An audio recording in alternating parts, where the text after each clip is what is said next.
नमस्कार मित्रों, एचपीजी के 500 प्रश्नों की सुपर सीरीज में आपका स्वागत है।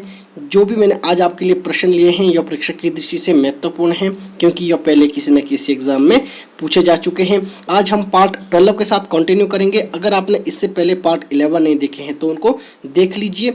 इस सीरीज का एक ही मकसद है कि हर प्रश्न को विस्तार से समझाया जाए, ताकि आप एग्जाम में एक भी प्रश्न छोड़कर न आए। इसके साथ आज के पहले प्रश्न को रुक करते हैं। पहला प्रश्न आपके सामने ये रहा, किस पहाड़ी रियासत का राजा जन्म से ब्राह्मण था लेकिन राजा बनने पर राजपूत बन गया? ये बहुत इंपॉर्टेंट क्वेश्चन है, एग्जाम में बार बार देखा गया है।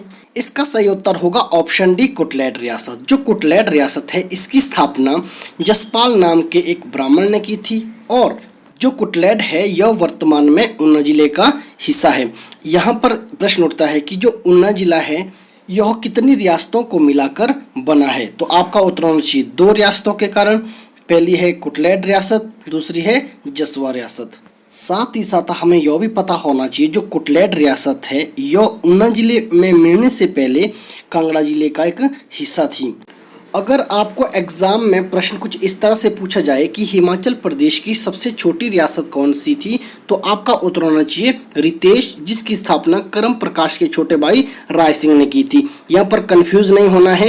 एक प्रश्न था कि कांगड़ा की सबसे छोटी रियासत कौन सी थी, कुटलैट, और एक हिमाचल प्रदेश की सबसे छोटी रियासत रितेश। इसके साथ ऑप्शन की तरफ रुख करते हैं ताकि प्रश्न अच्छे से कवर हो सके। जो नूरपुर है इसकी स्थापना जेठपाल ने की थी, और जो क्योंथल है इसकी स्थापना गिरिसेन ने की थी, और अंत में बात करते हैं कुमारसेन की। जो कुमारसेन है इसकी स्थापना राजा किरतचंद द्वारा की गई। यहाँ पर ध्यान देना है कि रियासतों से संबंधी एग्जाम में एक प्रश्न जरूर पूछा जाता है, इसलिए इस टॉपिक को स्किप करके ना जाएं। इस प्रश्न के बारे में हमें इतना पता होना चाहिए, परीक्षा की दृष्टि से सभी तथ्य महत्वपूर्ण हैं। और अगर आपको मेरा यह सेशन अच्छा लग रहा है तो मेरे इस YouTube चैनल को सब्सक्राइब, वीडियो को लाइक, शेयर और कमेंट करना ना भूलें। इसके साथ आज के अगले प्रश्न को चलते हैं। हिमाचल प्रदेश के ऊना शहर की नींव किसने रखी थी? आपके पास ऑप्शन है बाबा बड़भाग सिंह, बाबा कलाधारी, बाबा कांशीराम और बाबा रुद्र का डेरा। इसका सही उत्तर होगा ऑप्शन बी, बाबा कलाधारी। यहाँ पर कंफ्यूज नहीं होना है। ऊना का जो पुराना नाम था वो था जसवा, और जसवा की जो स्थापना की थी वो की थी राजा पूरबचंद ने। इससे हमें पता चला कि जो ऊना है उसको पहले जसवा के नाम से जानते हैं, जिसकी स्थापना पूरबचंद ने की थी, और जो वर्तमान में जिसको हम ऊना के नाम से जानते हैं उसकी स्थापना किसने की थी? कलाधारी ने। इसके साथ हमें यह भी पता होना चाहिए जो ऊना है यह 2 रियासतों को मिलाकर बना है। एक है जसवा रियासत, दूसरी है कुटलैट रियासत। और इसके साथ हमें यह भी पता होना चाहिए जो ऊना है यह पहले तहसील थी। इसको 1972 में डॉक्टर वाइस परमार द्वारा जिला का दर्जा दिया गया। इसके साथ ऑप्शन की बात करते हैं ताकि प्रश्न हमारा अच्छे से कवर हो सके। बात करते हैं बाबा बड़भाग सिंह की। बाबा बड़भाग सिंह के नाम से ऊना में एक मेला मनाया जाता है। आपने मुझे कमेंट बॉक्स में बताना है कि ऊना के कौन सी जगह पर बाबा बड़भाग सिंह मेला लगता है। इसके साथ बात करते हैं बाबा रुद्र का डेरा। जो बाबा रुद्र का डेरा है यह एक धार्मिक स्थल है जो ऊना में पड़ता है। अंत में बात करते हैं बाबा कांशीराम की। जो बाबा कांशीराम है इनको पहाड़ी गांधी के नाम से भी जाना जाता है। जो पहाड़ी गांधी है इनको यह नाम पंडित जवाहरलाल नेहरू ने दिया था। साथ ही साथ हमें यह भी पता होना चाहिए कि बाबा कांशीराम को पहाड़ी ए बुलबुल के नाम से भी जानते हैं, और यह नाम इनको सरोजनी नायडू ने दिया था। इसके साथ आपने मुझे कमेंट बॉक्स में बताना है कि कांगड़े किले का प्रथम और अंतिम किलेदार कौन था। एग्जाम में यह प्रश्न बार बार देखने को मिल रहे हैं। इसके साथ आज के अगले प्रश्न को चलते हैं। निम्न में से बुशहर रियासत का कौन सा राजा था जिसने 1857 में अंग्रेजों का साथ देने से मना कर दिया था? आपके पास ऑप्शन है राजा राम सिंह, राजा शमशेर सिंह, राजा केरी सिंह, या इनमें से कोई नहीं। इसका सही उत्तर होगा ऑप्शन बी, राजा शमशेर सिंह। राजा शमशेर सिंह एकमात्र राजा थे जिन्होंने 1857 के विद्रोह में अंग्रेजों के साथ देने से मना कर दिया था। अगर हम यहाँ पर बात करें बुशहर रियासत की, तो बुशहर रियासत की जो स्थापना है ये की थी राजा प्रद्युम्न ने। कई बार एग्जाम में प्रश्न कुछ इस तरह से पूछा जाता है कि बुशहर रियासत की राजधानी कामरूप किसने बनाया? तो आपके पास उत्तर होना चाहिए राजा प्रद्युम्न ने। और जब हम राजधानी की बात कर रहे हैं तो हमें यह भी पता होना चाहिए कि कामरूप से सराहन बुशहर रियासत की राजधानी किसने बदली? तो आपका उत्तर होना चाहिए चतर सिंह। उसके बाद प्रश्न आ सकता है कि सराहन से रामपुर बुशेर रियासत की राजधानी किसने बनाई? तो आपका उत्तर होना चाहिए राजा राम सिंह ने, जिसके नाम पर रामपुर का नाम पड़ा।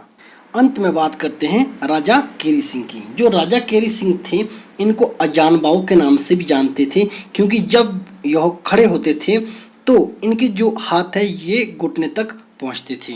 और साथ ही साथ यह भी ध्यान देना है कि जो राजा केरी सिंह थे, इनको छत्रपति की किताब से भी सम्मानित किया गया। यहाँ पर इसके साथ मैं एक बात और ऐड करना चाहूँगा कि हिमाचल प्रदेश का अंतर्राष्ट्रीय लवी मेले का शुभ आरंभ भी राजा केरी सिंह ने 1682 ईस्वी से आरंभ की थी। इतना हमें इस प्रश्न के बारे में पता होना चाहिए। परीक्षा की दृष्टि से सभी तथ्यों महत्वपूर्ण है। इसके साथ अगला प्रश्न देखते हैं। निम्न में से हिमाचल प्रदेश में वुमेन पुलिस स्टेशन कहाँ स्थित है? आपके पास ऑप्शन है सोलन, चंबा, हमीरपुर और उपर्युक्त सभी। इसका सही उत्तर होगा ऑप्शन डी, उपर्युक्त सभी। इससे हमें पता चलता है कि हिमाचल प्रदेश में मात्र 3 जगह अभी तक वुमेन पुलिस स्टेशन है। नाम है सोलन, चंबा और हमीरपुर में। अगर हम पुलिस की बात कर रहे हैं, पुलिस विभाग की बात कर रहे हैं, तो सबसे पहले हमें यह पता होना चाहिए कि पुलिस प्रशिक्षण केंद्र हिमाचल प्रदेश में कहाँ पर है। तो आपका उत्तर होना चाहिए डरो, कांगड़ा में। साथ ही साथ हमें यह भी पता होना चाहिए 2022 में हिमाचल प्रदेश का सर्वश्रेष्ठ पुलिस थाना ढली को घोषित किया गया। ढली शिमला के अंतर्गत आता है। इसके साथ आज का अगला प्रश्न देखते हैं। हिमाचल प्रदेश में अदरक विकास स्टेशनों की संख्या कितनी है? यह प्रश्न आजकल एग्जाम में बार बार देखने को मिल रहा है। इसका सही उत्तर होगा ऑप्शन सी, 1। इसके साथ हमें यह भी पता होना चाहिए कि हिमाचल प्रदेश में जो अदरक विकास स्टेशन है वो हिमाचल प्रदेश के सिरमौर जिले में स्थित है। जब हम अदरक की बात करते हैं तो हमारा ध्यान सिरमौर की तरफ जाना चाहिए, क्योंकि हिमाचल प्रदेश का सिरमौर एकमात्र जिला है जहां पर सबसे ज़्यादा अदरक उत्पादन होता है। साथ ही साथ हमें यह पता होना चाहिए कि अदरक उत्पादन में केरल के बाद हिमाचल प्रदेश का दूसरा स्थान आता है। जिस प्रकार अदरक के क्षेत्र में सिरमौर प्रथम स्थान प्राप्त करता है, ठीक उसी प्रकार सेब और आलू के लिए शिमला, आम के लिए कांगड़ा और मशरूम के लिए सोलन पहला स्थान हासिल कर। इसके साथ अगला प्रश्न देखते हैं। हिमाचल प्रदेश के किन्नौर में निम्न में से कौन सा भेड़ प्रजनन केंद्र है? इसका सही उत्तर होगा ऑप्शन बी, करछम। जब हम भेड़ प्रजनन केंद्र की बात कर रहे हैं तो बात करते हैं ज्यूरी की। जो ज्यूरी है यह शिमला में पड़ता है और यहाँ पर भी एक भेड़ प्रजनन केंद्र है। और इसके साथ अगर हम बात करें ताल की, जो ताल है यहाँ पर भी एक भेड़ प्रजनन केंद्र है और यह हमीरपुर में पड़ता है। यहाँ पर कंफ्यूज नहीं होना है। करछम, किन्नौर, ज्यूरी, शिमला, ताल, हमीरपुर। ठीक है। इसके साथ कुछ और भी महत्वपूर्ण प्रजनन केंद्र है, जैसे एक लाहौल स्पीति में एक जगह का नाम है लरी। जो लरी है यह घोड़े और याक के प्रजनन केंद्र के लिए बहुत प्रसिद्ध है। यहाँ पर ध्यान देना है, एग्जाम में कई बार अंगोरा प्रजनन केंद्र के बारे में भी पूछा जाता है। तो हमें पता होना चाहिए कांगड़ा के कंदवारी और मंडी जिले के नगवाई में अंगोरा प्रजनन केंद्र हैं। आपने मुझे कमेंट बॉक्स में बताना है कि हिमाचल प्रदेश का सबसे बड़ा मछली प्रजनन केंद्र कहाँ पर स्थित है। इस प्रश्न के बारे में हमें इतना पता होना चाहिए। इसके साथ आज के अगले प्रश्न की ओर रुख करते हैं। हिमाचल प्रदेश में दुनिया का सबसे ऊंचाई पर स्थित इलेक्ट्रिक व्हीकल चार्जिंग स्टेशन कहाँ पर है? आपके पास ऑप्शन है शिला, किब्बर, काजा और तशीगंग। इसका सही उत्तर होगा ऑप्शन सी, काजा। इसके साथ अगर हम ऑप्शन की बात करते हैं, जैसे कि शिला लिखा है, जो शिला है यह हिमाचल प्रदेश की सबसे ऊंची चोटी है, जिसकी जो ऊंचाई है ये 7026 मीटर है। अगर हम बात करें किब्बर की, जो किब्बर है यह लाहौल स्पीति में पड़ता है और यह सबसे बड़ा वन्यजीव अभ्यारण्य है। सबसे छोटा वन्यजीव अभ्यारण्य शिल्ली है, जो सोलन जिले में पड़ता है। अगर हम बात करते हैं तशीगंग की, जो तशीगंग है यह हिमाचल प्रदेश के लाहौल स्पीति में पड़ता है और यह हिमाचल प्रदेश का सबसे ऊंचाई पर स्थित मतदान केंद्र है। अभी हम बात कर रहे हैं ऊंचाई की, तो इसके साथ हम कुछ और तथ्य देखते हैं, जैसे कि सबसे ऊंचा क्रिकेट ग्राउंड चायल में है, जो सोलन में पड़ता है। और अगर हम बात करें कि सबसे ऊंचा हॉकी ग्राउंड यह शिलारू में है जो शिमला के ठियोग के नज़दीक पड़ता है। जितने भी तथ्यों मैं आपको बता रहा हूँ ये सभी तथ्य प्रेक्षक की दृष्टि से महत्वपूर्ण है, इसलिए एक भी तथ्य स्किप करके ना जाएं। अगर आपको मेरी एक्सप्लेनेशन या बताने का तरीका अच्छा लग रहा है तो मेरे इस YouTube चैनल को सब्सक्राइब, वीडियो को लाइक, शेयर, कमेंट करना ना भूलें। इसके साथ अगला प्रश्न देखते हैं। डॉक्टर यशवंत सिंह परमार राजकीय आयुर्विज्ञान महाविद्यालय कहाँ पर स्थित है? ये बात हो रही है वायस परमार मेडिकल कॉलेज की। आपके पास ऑप्शन है सोलन, कांगड़ा, नाहन और चंबा। इसका सही उत्तर होगा ऑप्शन सी, नाहन। कुछ लोग यहाँ पर जरूर कंफ्यूज हो रहे होंगे, वो उत्तर दे रहे होंगे सोलन, क्योंकि सोलन में डॉक्टर यशवंत सिंह परमार बागवानी और वानिकी विश्वविद्यालय है। जी हाँ, आपको यहाँ पर प्रश्न अच्छे से पढ़ना है क्योंकि यहाँ पर बात की जा रही है राजकीय आयुर्विज्ञान महाविद्यालय की। इसके साथ हम और भी मेडिकल कॉलेजेस देखते हैं, कौन कौन से कॉलेज परीक्षा की दृष्टि से महत्वपूर्ण हैं और वो कहाँ कहाँ अवस्थित है। जैसे आईजीएमसी बोले तो इंदिरा गांधी मेडिकल कॉलेज।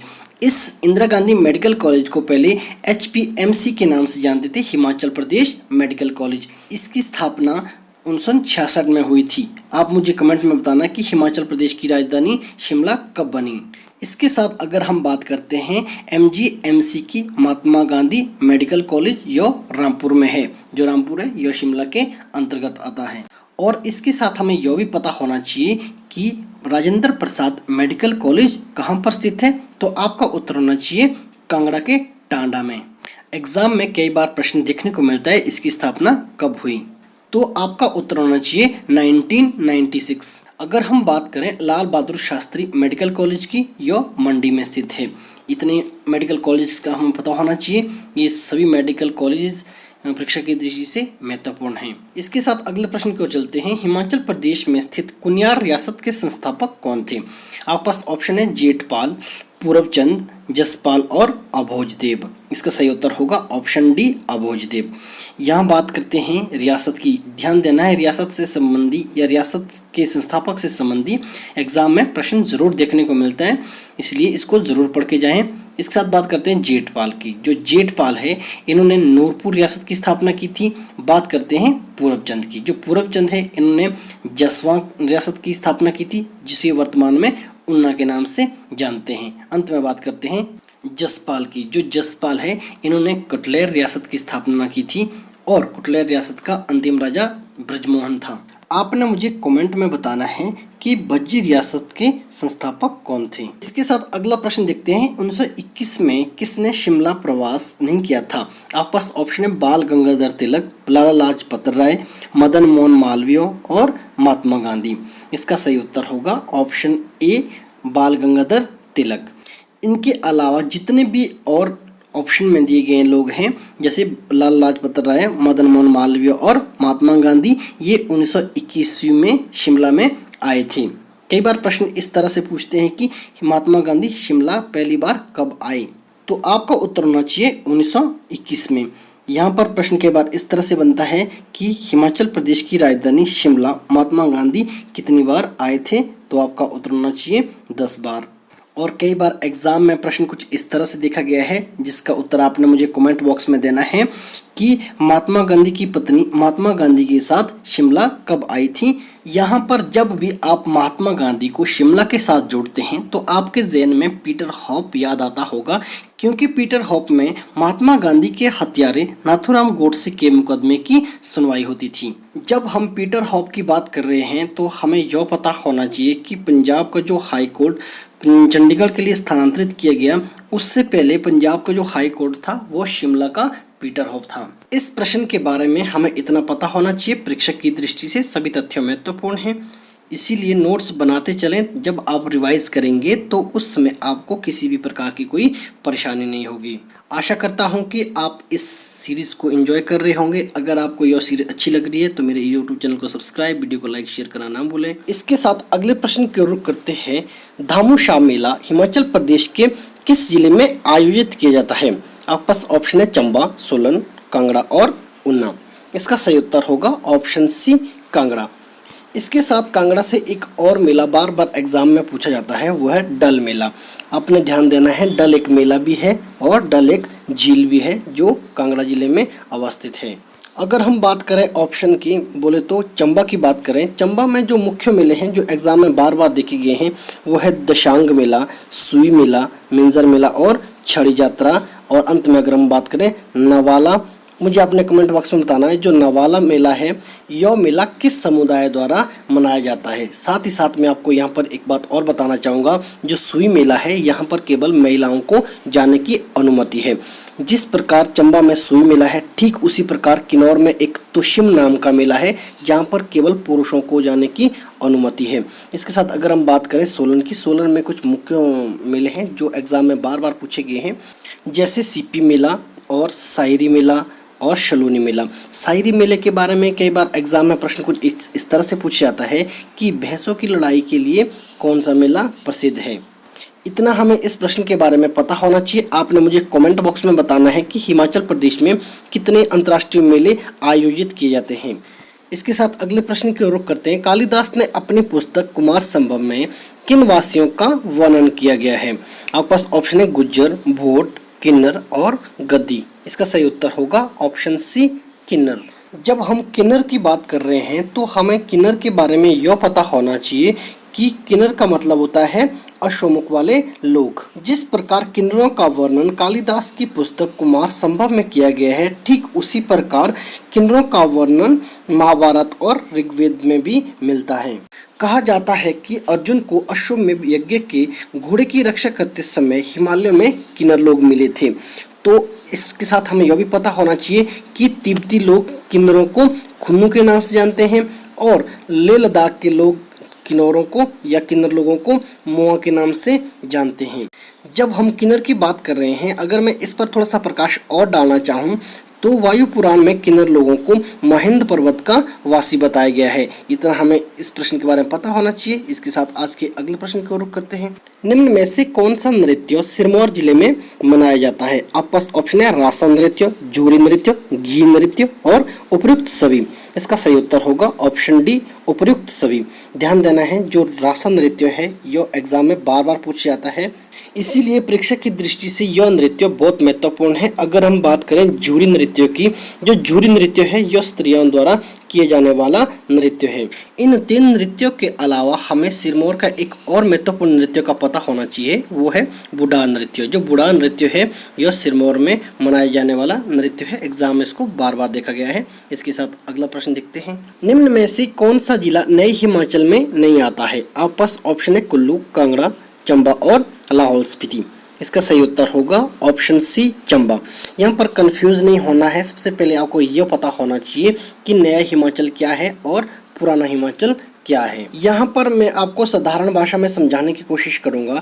आपने ध्यान देना है कि 1960 से पहले जितने भी हिमाचल प्रदेश के जिले बने हैं वो सभी जिले पुराने हिमाचल में आते हैं और 1960 के बाद जितने भी जिले हिमाचल प्रदेश में बने हैं वो सभी जिले हिमाचल प्रदेश के नए हिमाचल प्रदेश में आते हैं।